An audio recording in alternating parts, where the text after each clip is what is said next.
Hello everyone and welcome back to not my FTRL highlights. Having gone through the footage, there wasn't really much to say, so we're back now with IRL Performance League. Now this league uses realistic cars, so although I am in the alpha, of course it is realistic cars, so I think the alpha I believe is third from last, so it's not the best car on the grid, but it's not the worst, so the fact I got given this was pretty much a godsend, because I was expecting Williams after pre-season, but what we see now is full qualifying. So this is qualifying 1, so you're going to see a lap from each qualifying, so 1, 2 and 3, and then we'll go on to the race highlights. But yeah, just talking more about the format of this league. So odd numbered races, so race number 1, 3, 5, etc.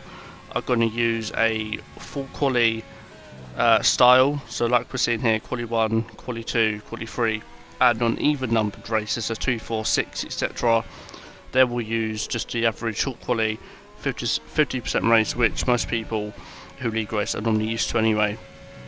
So of course the one negative about full quali, it means it goes on longer than short quali would, but I think these guys start at 7:30, 8:15, so it sort of balances it out quite nicely as we finish the lap, and we actually finished in 2nd place, so not a bad lap. Again, just qualifying 1, I wanted to sort of test the waters and make sure I got through, and yeah, we missed out on pole by a tenth and a half or 10th, something stupid like that. But we're now going to go into qualifying 2, and of course everyone who knows the French track, Paul Ricard, knows that the soft tyres in the race go off within 4 to 5 laps, so it is quite crucial that I wanted to get through to Q3 on the medium tyre, and this is actually my 2nd or 3rd run, I believe, because I bottled and got invalid. So at this point I knew it was either this or nothing, and you can see there out of turn 1 already losing the back end, and at this point I wanted to give up, but again I just thought, you know what, this is my last chance. I have no other opportunities. I just need to crack on and get on with it. And you can see through sector 1, 22.6. Again, not bad, but definitely room for improvement given the exit of turn 2. So I'll come down the long straight, and again, not really much you can do down here. I've got a reasonable exit out of the first sector, and at this point it's just sort of hitting the braking point, sort of shifting to 3rd, up to 4th, getting the foot down as fast as you can.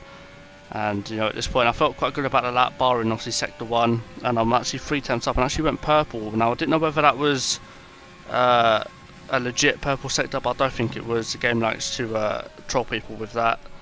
Now we're coming into sector 3, and a sector where in the Alfa Romeo I did struggle to sort of keep up with the other guys, obviously given people in the Mercedes, Red Bull, Ferrari, etc.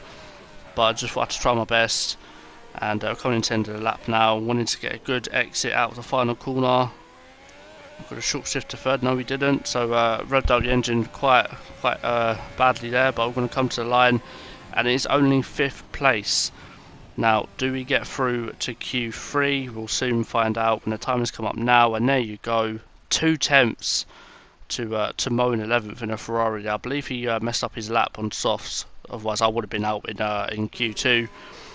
But now we're coming into Q3, what it's all about, and you can see there 20 seconds left. I still hadn't set a time, so the previous laps I think got invalid on both occasions, and I barely was able to make it out in time. You can see there just 10 seconds left. I'm into turn 1 now, so at this point I knew I had to nail the lap, and you can see there turn 1, the back end not stepping out this time. Very happy with how that went. I thought I got invalid on the exit, but managed to keep the right tyres on the track. Coming into sector 1, and I believe, if I'm not mistaken, I'll go purple. Yeah, I'll go purple again. Don't know whether that was legit or not. You'll see at the end of quali. I'm now coming into the long straight. Again, not much you can do down here apart from open DRS, keep it in hot lap, and just hope to pray that the performance of your car carries you down this straight. Again, hard braking, reaching for 3rd, short shifting to 4th, putting the throttle down now. And again, I felt I was very happy with that. And compared to Volcano's Prime, I'm actually 2nd up. So at this point, I thought, you know, I'm pretty close to pole here. So I mean, the sector 3 again, sector I struggled with for most of qualifying.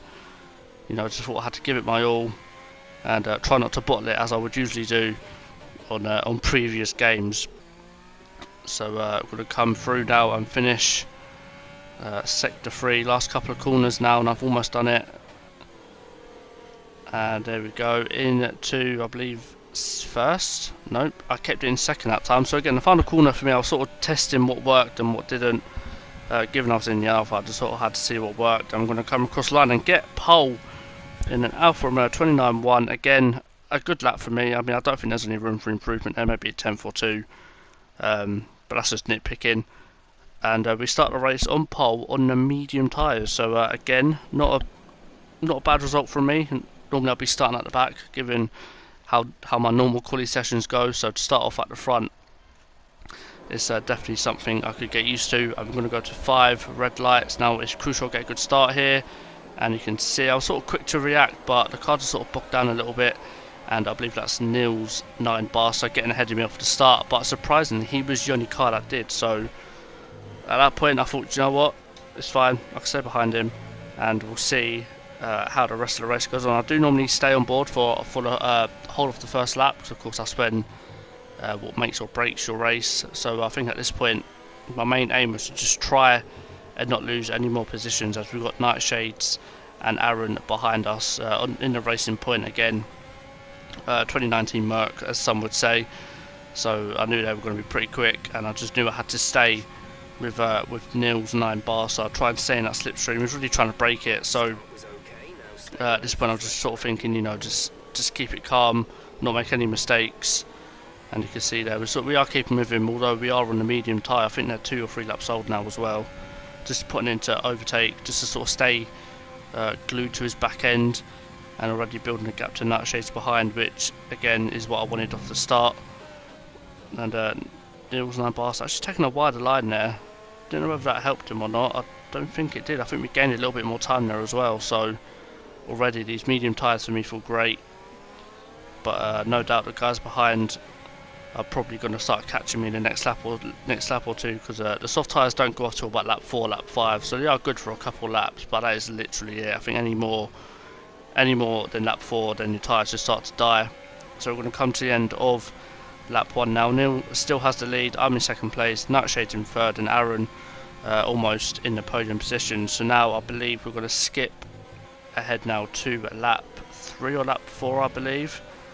So we'll just wait for that to skip, and yep, lap 3. So already the soft tyres on Neil's car, I mean, look like they're already going off. And at this point DRS has obviously been activated, and we can now hunt and overtake him down the back straight. Again, I've got more straight line speed, I believe, than the Renault in overtake, and already behind Nightshade, already starting to have a look. We sort of have to defend from him. He's going to try to go around the outside. I brake late, give him the space, but he just decides to back out very last minute, and that is us up into the lead of this race, where I was at the start. And now I believe I start to build a gap to the guys behind, because their tyres just completely drop off, and I believe the guys behind who are medium start to catch them. So at this point I've got to try and, you know, keep it consistent, keep the pace up, and just try and you know, keep the tyres in shape long enough for when I pit. And I believe now we're going to skip ahead now to the lap I pit. It's lap 10 now. I mean, I could have went a couple laps extra, but given I did a few extra laps in quali, the tyres start to fall off a little bit on that lap, so I decided to pit. And you see the other medium runners, I believe they carried on for another lap or a couple more laps, sorry. But we decided to call it early. I mean, the front left doesn't look too healthy, and you know, given I had the lead when I pit, I thought the other guys were going to do one stop behind me and go on to the hard tyres. Bit of a slow stop there from me, but nevertheless we're going to return to the field in P6, I believe. So yeah, we stay out ahead of Neil, who I believe must have encountered traffic on their medium tyres. So at the time I didn't actually know that I was still in front of him, but that's good from us as Nightshades and Aaron. A few seconds up the road, so I'm guessing Neil must have encountered traffic. But we're now going to skip all the way to lap 21. So I mean, not much happened from lap 10 or lap 11 to now. I was sort of behind Nightshades, catching him a few tenths a lap. He was gaining, I was gaining. You know, just sort of back and forth. But lap 21, the rain has come, and now I believe Nightshade at this point was struggling with his grip, so I think he might have had to pit, but I decided to try and make the move now, and my recording actually does skip ahead here to where we have to go around the outside. Nightshade did make it difficult, but we did indeed get the move done. I think at this point, with the trucks so greasy, the line was the way to go there. And lap 23, so the couple laps after, Heartbreak Hotel. Now Nightshades have actually pitted for Inters. We try and stay out, and look at this, the rear just steps out. I save it from the wall, luckily, and that is us in the wall. And at this point I knew I'd lost the race. Nightshades and all the other guys behind done an absolute blunder in the strategy, got it right. I got it wrong, completely bottled it as usual. And yeah, it's time to pit and put on them Inters. But how far down the field are we going to be compared to the other guys behind, who are of course on the intermediate tyres? And you can see there just our pit stop coming in. I believe Mo lost it as well, the corner after I lost it. So yeah, it was definitely time to pit. There's no way I could have stayed out even if I wanted to. And yeah, so we're going to drop, I believe, to P4 as a, yeah, look, safety car. So I mean, I wasn't expecting that. I don't think anyone retired. I think there was a Renault off, and but yeah, no, I think the Renault retired. But yeah, so safety cars actually saved us here. Again, I've got no penalties, and I knew the guys behind and in front all had 1 or 2 penalties, apart from Nightshades, who at this point I knew was going to win if maybe Scott and Mo could put him under pressure. But from the safety car restart, he just didn't look back. He pretty much disappeared by, I think, a second by the end of lap 1. So going to turn 1 now. Of course, I didn't do no wet practice, so I'm going to be off the pace a little bit. And already out of turn 1, we almost lose the rear again, having to correct it multiple times, and having to defend off Jim there in the Ferrari. So we managed to do that successfully. But apart from that, not much happened. And this is the last lap, and I believe Scott and Mo had, I think, 6 or 9 seconds worth of penalties. Of course, Nightshade's going to come across to win the race, so congrats to him. Played a blinder. We're going to come home in 2nd place with a great start to the championship, and we're going to get confirmation of the results in just a second. And there you go, 2nd place, not bad. And yeah, I'll be back with my IRL highlights from Austria. I believe I've got a race tomorrow, so yeah, I'll probably get uploaded Tuesday or Wednesday. So I'll see you guys then. Thank you for watching, and have a good rest of your day. Goodbye.